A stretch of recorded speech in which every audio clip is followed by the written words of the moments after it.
Saya pergi, saya keluar, saya lemas, saya nangis.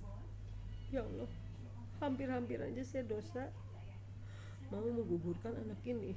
Sedangkan kita nggak tahu apa yang bakalan terjadi jika sampai anak ini sampai keluar dengan cacat gitu loh. Saya nggak kebayang itu semua, nggak kebayang. Cuman saya bersyukur lagi, untung ya Allah dokter ini mengingatkan saya gitu, mengingatkan saya kalau ngebunuh jabang bayi itu dosa. Dari situ saya ya udah, saya nekat untuk miara ini, kandungan ini, sampai akhirnya saya dengan ketir, dengan rasa ketir-ketir saya udah berpikir, cuman emang saya sepanjang jalan ya Allah, cuman saya berdoa ya Allah, saya ingin menghidupkan anak ini nggak punya salah, nggak punya dosa, kenapa saya harus gugurin. Cuman saya berdoa ya Allah, mudah-mudahan anak ini bawa rezeki buat saya, mudah-mudahan anak ini berkah, membawa berkah buat saya. Dari situ saya, setiap saya keluar, setiap saya pergi dari kontrakan, saya cuman bisa berdoa, ya Allah, limpahkan saya rezeki, berikan saya rezeki, permudahkan saya rezeki, gampangkan rezeki saya buat anak-anak saya, baik untuk anak-anak saya yang udah ada maupun anak saya yang ada dalam kandungan. Cuman itu doa saya. Cuman dari situ, pas saya 3 bulan hamil, saya berkelana walaupun saya lagi mabok, walaupun saya apa, mau hujan, mau panas, mau apa, saya tetap berjuang demi anak-anak saya. Tiba-tiba aja, entah itu dari mana, dia lihat saya dari mana, saya juga nggak tahu ya. Tiba-tiba aja pas saya pulang ke kontrakan, padahal kontrakan saya tuh udah ketutup banget, ketutup sama orang. Saya sengaja, karena apa? Saya takut dicari lagi, saya takut ketemu lagi dengan dia, takut, itu bener-bener takut dan trauma. Saya cuman, oh mudah-mudahan, tapi hati dak dikduk dak dikduk dak dikduk dak dikduk dak dikduk gitu loh. Kata saya, ada apa ini ya? Pas saya pulang syuting, ganti baju, tiba-tiba aja kok nggak enak ya, ada perasaan kayak nggak enak ya, ada apa ini, ada apa. Padahal itu kok saya cari kontrakan itu udah paling nyelip, udah nggak ada yang tahu orang, cuman dakduk, nggak kuat saya, kenapa, ada apa ya, perasaan sudah nggak enak. Nah, pas saya udah selesai mandi segala macam, ini itu segala macam, tiba-tiba aja pintu saya ada yang duk gitu loh. Penasaran, saya pikir ada anak-anak yang jahil, atau ada anak-anak yang gimana. Akhirnya saya buka, saya lihat nggak ada orang. Pas saya mau nutup pintu, tiba-tiba kakinya dia udah begini, ngeganjal pintu itu. Pas saya lihat, saya di situ hampir shock, benar-benar hampir shock. Saya lihat muka dia udah kayak ngeliat muka setan. Ya Allah, kata saya, astagfirullahaladzim. Dia terus, kepala saya langsung dijenggut sama dia, langsung dijemput, buka, kalau nggak dibuka liatin, mati kamu di sini. Saya dari situ hampir udah ketakutan, udah gemetaran, mau nggak mau saya buka, nggak mungkin saya teriakkan, malu. nah nah dari situ dia bilang, buka, kalau lu nggak buka mati lu di sini, dia bilang gitu. Saya buka, akhirnya mau nggak mau, saya pikir saya mau dihajar gitu ya, saya pikir saya mau dihantam. Terus dia ngeliatin saya dengan muka yang garangnya itu, muka garang, muka sangarnya dia itu, dia ngeliatin saya. Dari situ saya udah ketakutan, udah gemetaran, udah takut. Tiba-tiba aja dia meluk saya. Itulah kesarapannya dia, kegilaannya dia, gila bener-bener, udah model kayak apa ya, kayak punya penyakit, itu bukan bohong. Dari situ saya bilang, saya udah lemes begini, udah nggak kuat, udah lemas. Saya bilang, ngapain kesini, ngapain nyari, nggak bisa. Dia bilang, gua nggak bisa tinggalin lu, dia bilang gitu, gua nggak bisa. Dari situ saya nangis, kenapa sih lu harus cari lagi gitu loh, kenapa sih lu harus cari gua, sedangkan lu tuh udah enak, kenapa nggak lu diam-diam aja sama bini lu yang sekarang gitu loh, lu tuh diam, nggak harus gitu loh, nggak harus ini saya gitu. Saya bilang gitu. Dia bilang, nggak bisa, gue selalu keingetan lu, kata dia gitu, gue selalu keingetan lu, nggak bisa. Saya bilang, ya Allah, saya sampai nyuhun, sampai minta tolong tinggalin saya, pergi jauh dari saya. waktu itu posisi dia nggak tahu kalau saya lagi hamil. Saya belum bilang sama dia kalau saya tuh lagi hamil, karena saya takut nanti berpikirnya dia tuh jelek lagi gitu loh. Dari situ saya udah mohon, saya udah sujud sama dia, saya udah kayak gimana sama dia, tapi tetap pas saya minta sujud, saya nangis di depan dia, saya minta tolong jauhin saya, jangan deketin saya lagi. Yang ada, walaupun saya udah sujud, yang tadinya awalnya dia habis meluk saya, pas saya mohon minta saya tinggalin, pergi dari kehidupan saya, apa langsung saya kena hantam lagi. Bilang sekali lagi pergi tinggalin, langsung saya kena pukul lagi. Dari situ saya bilang saya takut kan, langsung saya takut, saya diam. Pokoknya intinya batin tersiksa itu benar-benar tersiksa, diri saya itu tersiksa waktu itu.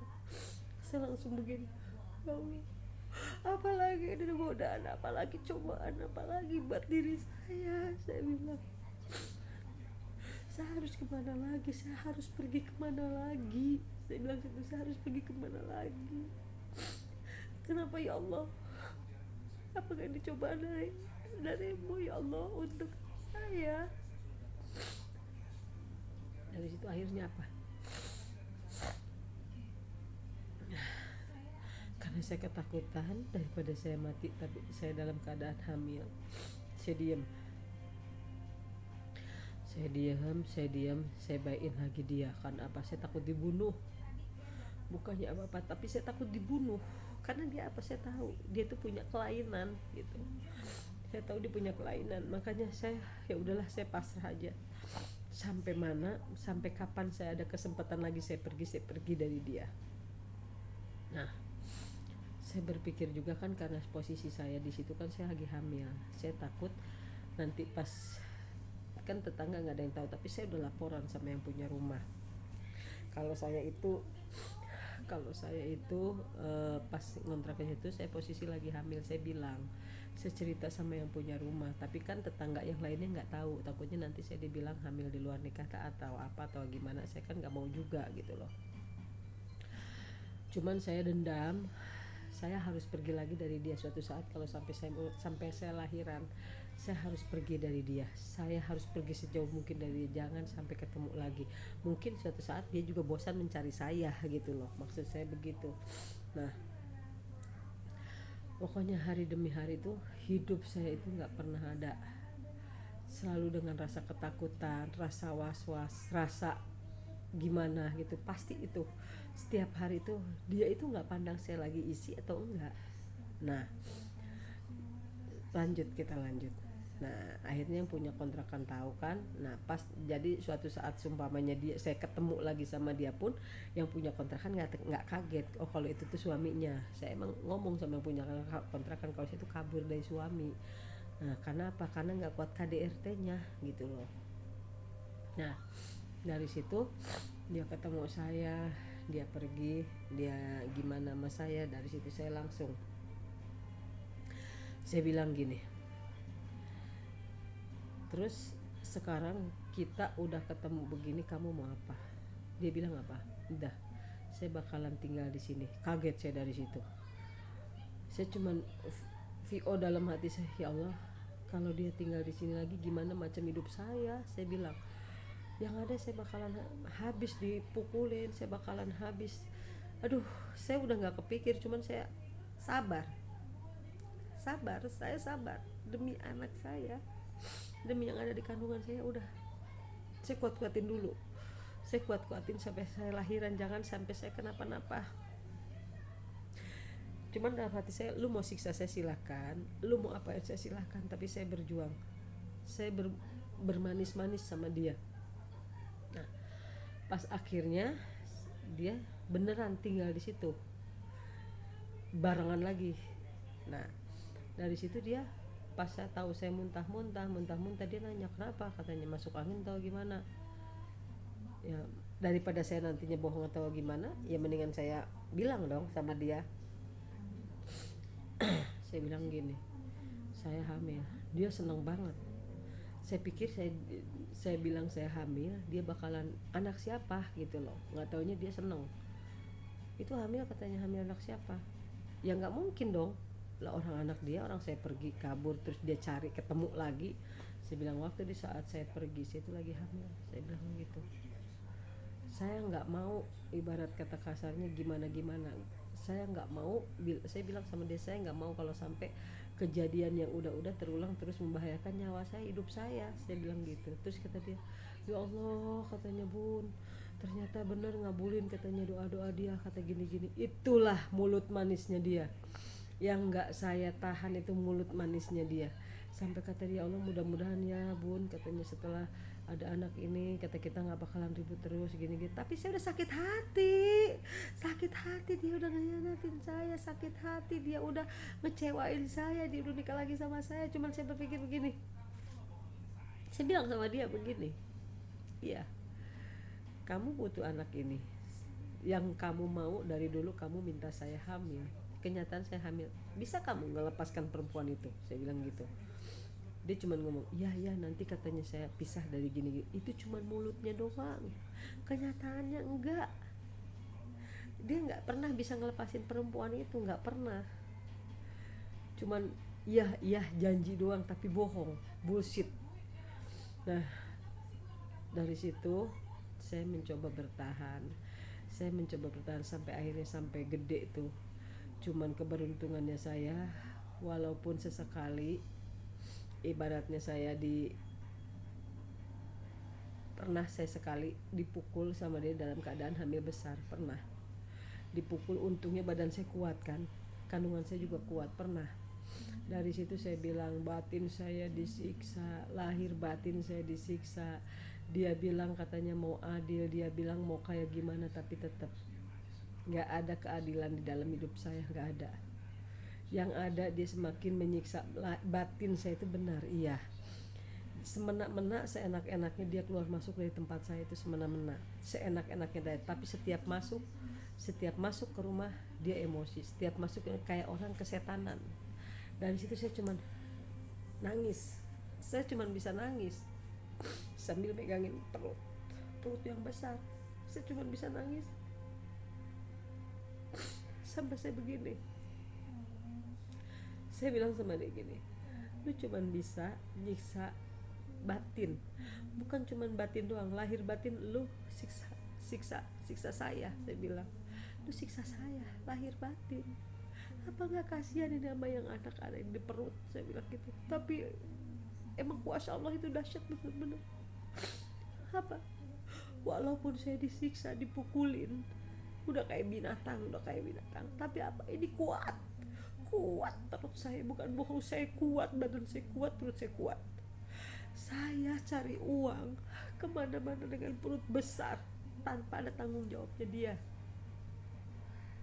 Padahal apa, dia punya kerjaan itu atas perjuangan saya, dia kerja itu atas perjuangan saya yang cariin kerjaan buat dia selama dia 2 tahun nganggur. Apa ada istrinya yang sekarang gitu berjuangin nyariin kerjaan buat dia, walaupun itu perempuan itu gak beres, gak ada. Itu semua saya yang nyariin kerjaan untuk dia, saya yang kesono kesini urus ini itunya saya, bahkan saya yang ngurus surat-suratnya, itu semua saya. Tapi apa ada keadilan buat saya? Gak ada. Dia punya uang gaji besar ke saya cuma 500.000 satu bulan. Cukup apa? Saya tanya. Cukup apa? Enggak. Padahal dia itu udah nyuri uang saya berjuta-juta. Selagi dia masih nganggur, selagi dia gak punya kerjaan, terus selagi itu kontrakan istrinya yang pertama itu dulu gak ada yang bayar, tapi ada anaknya 2 di sana. Itu siapa? Dia nyolong uang saya, dia nyolong tabungan saya, dia ambil tabungan saya. Karena apa? Pintar dia. Dompet saya selalu dipegang sama dia di saat saya mau take. Ternyata dia pergi keluar, dia ngambil narik ATM saya, dia tahu pinnya karena saya simpen di dompet itu. Kurang apa saya sekolahin dia sekolah pelayaran, itu saya, uang saya, itulah perjuangan saya. Tapi dia gak pernah ada rasa terima kasih dan rasa kasihan buat saya, tuh gak ada. Dari situ saya cuma berdoa, ya Allah, mudah-mudahan, doa saya gini, karena emang mungkin dulu saya pernah nyokolain dia nih sebelumnya, nyokolain pelayaran supaya dia berlayar karena saya udah pusing dia nggak ada kerjaan sebelum dia kerja di tempat ini yang sekarang dijalanin. Cuman saya berdoa karena dia udah ketahuan nikah sama orang lain waktu itu, saya udah apa, saya berdoa gini, ya Allah mudah-mudahan dia lulus, dia kelar sekolah pelayarannya, jangan ada perusahaan manapun yang terima dia berlayar. Itu doa saya, kenapa nggak bakalan beres, dan setiap gajian pun saya yakin dia nggak bakal kasih ke saya yakin. Ternyata benar, Allah menunjukkan lain. Setelah dia lulus berbulan-bulan dia nggak dapat kerjaan, sampai akhirnya itu ijazah sampai saat ini detik ini tuh ijazah nggak pernah kepake, jadi bangke di lemarinya. Karena apa? Dia udah dosa, udah salah sama saya. Karena apa? Dia udah nipu saya. Dia bilang dia sekolah, dia berlayar itu uangnya buat saya. Dengan kenyataannya dia udah ada klik dengan istrinya yang baru ini. Itu kisah saya udah kayak di sinetron. Ternyata dia itu waktu dia sekolah pelayaran, ternyata kan dia udah menikah, dia udah mengkhianati saya. Dan dia bilang, pokoknya kamu tenang-tenang aja, saya biaya sekolah ini gampang, ada Siana katanya, biarin Siana yang iniin, saya yang iniin uang dia, kamu tenang, setelah dia berlayar nanti saya transfer, saya dengan alasan saya bisa menjauh dari dia, untuk sekarang saya masih butuh dia. Itu jahatnya dia, udah berpikir jahat. Akhirnya apa? Nggak lolos kan dia, nggak pernah bisa dapat kerjaan dia berlayar sampai detik ini, sampai saat ini dia nggak bisa. Karena apa? Doa saya, karena saya yakin sakit hati saya dibohongin, dihianatin itu. Nah dari situ akhirnya ya tetap rasa tega saya nggak ada, saya nggak ada punya rasa tega karena dia masih nganggur, masih kelabakan. Sampai pernah itu istri ketiganya sampai telepon, teh katanya cariin kerjaan. Saya bilang yang harus nyariin kerjaan tuh lu, bukannya lu yang kerjanya ibaratnya di kafe enak tuh, mangga 2 mangga besar. Saya bilang mungkin kan bos-bos banyak yang kenal lu, saya bilang begitu, cobalah cariin, saya bilang begitu. Nah dari situ tetap saya nggak tega, akhirnya masuklah ke kerjaan ini. Saya bilang udah dicoba dulu, dijajal dulu, itu semua atas ngurus surat ini itu tuh saya semua. Tapi apa, setelah dia punya gaji, dia enak, dia gede, dia lupa diri sama saya, lupa diri. Dari hasil gajinya dia itu yang 1 bulan bisa mencapai, waktu itu berapa ya, 8 juta, 10 juta deh, hampir sama lemburan tuh 10 juta. Ke saya cuma 500.000 sama bayarin kontrakan udah. Nah setelah saya hamil dia bareng sama saya minta lebih buat lahiran, dia ngomongnya apa? Lu tuh gak pernah bersyukur, dikasih duit segitu nggak pernah cukup. Saya tanya, duit 500.000 itu cukup apa? Saya tanya. Dia nggak mikir ke situ, cuman dipikir dia itu saya cukup dengan uang 500.000. Disangkanya saya rakus, padahal apa yang lebih rakus tuh perempuan yang sana, yang tinggal terima grace enak. Dari situ saya benar, saya batin sampai saya setiap cek kehamilan, dokter sampai bilang gini, Bu, sepertinya ibu nggak bisa lahiran di bidan atau di puskesmas. Dan mati saya ada apa ya, cuman saya berdoa, ya Allah mudah-mudahan saya dikuatin, mudah-mudahan saya bisa ngelahirin anak ini. Cuman dari situ saya, pas dokter udah ngomong itu, saya udah feeling. Saya bilang sama RT setempat, saya ngomong saya begini, akhirnya RT itu kasihan sama saya dengan keadaan saya kayak gini. Akhirnya RT menyarankan gini, ya udah Mbak nggak usah khawatir untuk urusan nanti lahiran, biarin saya yang urus, katanya gitu. Karena tahu buntang-bantingnya saya pergi ke sana ke sini, saya menjalani cari uang seperti apa malam, sampai saya berpikir yang tadinya saya, ya Allah mungkin saya cuma bisa syuting sampai 7 bulan, ya Allah. Terus yang 3 bulannya 8 bulan 9 bulan sampai habis lahiran itu pasti saya 4 bulanan saya harus dari mana, terus anak saya kemana, biayanya dari mana. Itu saya di situ saya mikir. Cuman alhamdulillahnya ya Allah, dulu saya punya uang sedikit, saya naruh saham. Waktu itu saya ada uang sisa sekolahin itu perlayaran, masih ada uang sisa 10 juta. Akhirnya 10 juta itu saya kembangkan, saya taruh di catering setiap bulan, jadi saya terima uang. Cuman saya berpikir tetap, ya Allah, mudah-mudahan uang itu cukup. Nah, untuk apa? Untuk biaya anak saya yang di kampung gitu. Ya udah, mohon maaf, nanti mungkin besok kita lanjutkan lagi ya. Dah.